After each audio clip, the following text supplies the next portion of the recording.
Teringat sejarah masa silam, kerajaan Islam di Melabuh. Tiada salam seindah salam Islam.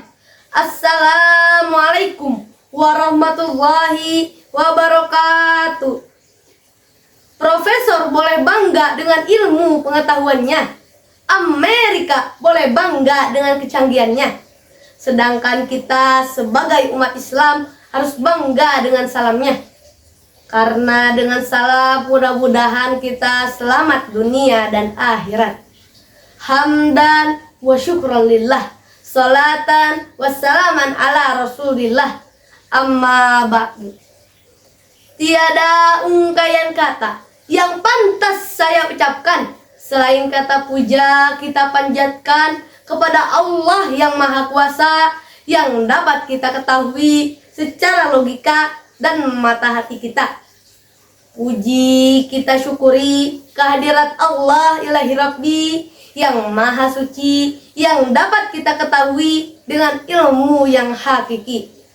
Salawat serta salam semoga tercurah limpahkan kepada baginda alam, pendobrak kebatilan dari zaman jahiliyah sampai zaman Islamiyah, dari zaman makan kurma sampai zaman makan pizza, dari zaman kendaraan unta sampai zaman mobil Toyota, dari zaman muter-muter sampai zaman komputer. Dialah direktur tanpa berdasi, dialah guru tanpa sertifikasi, yakni Nabi Muhammad SAW. Yang terhormat Dewan Juri yang arif dan bijaksana, dengan tetesan cintanya jadikan Naufal juara pertama. Peran pemuda dalam dakwah di era digital yang rahmatan lil alamin. Hadirin yang berbahagia, kemajuan teknologi merupakan salah satu kemajuan sebuah peradaban yang sebelumnya sulit menjadi mudah. Dahulu kita menggunakan surat menyurat, koran, radio, dan televisi untuk mengirim dan memperoleh informasi, baik berita maupun hal yang lainnya. Sekarang dengan mudahnya, bahkan hitungan menit kita bisa terhubung dan bertatap muka secara langsung. Dan kita dapat mencari informasi tanpa dibatas ruang dan waktu. Hal ini merupakan hadiah dari sebuah perkembangan zaman untuk orang-orang yang masih hidup di era sekarang ini.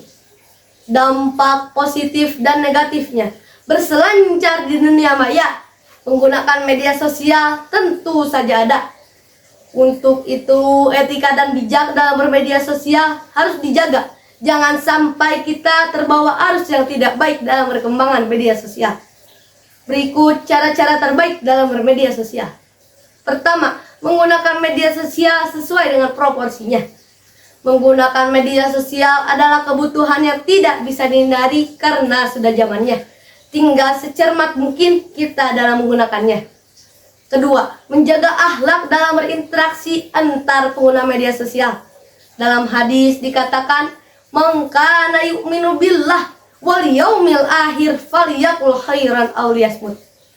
Maka barang siapa yang beriman kepada Allah dan hari akhir, maka hendaknya berkata baik atau lebih baik diam. Hadis riwayat Bukhari Muslim. Sungguh indahnya hadis ini dapat kita jadikan acuan untuk menggunakan media sosial dengan baik dan bijak. Interaksi antar pengguna media sosial akan terjalin baik apabila kita menjaga etika antar satu dengan yang lainnya.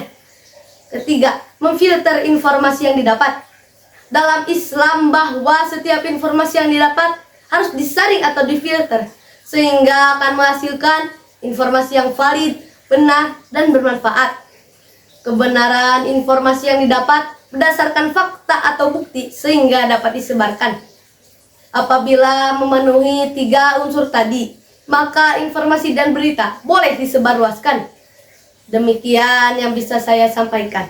Mudah-mudahan bermanfaat dan bisa membuat kita bijak dalam bermedia sosial. Buat tempe gunakan ragi, gunakan sarapan pagi. Gak paham jangan dibagi. Kabar hoaks siapa yang rugi? Akhir kata, wassalamualaikum warahmatullahi wabarakatuh.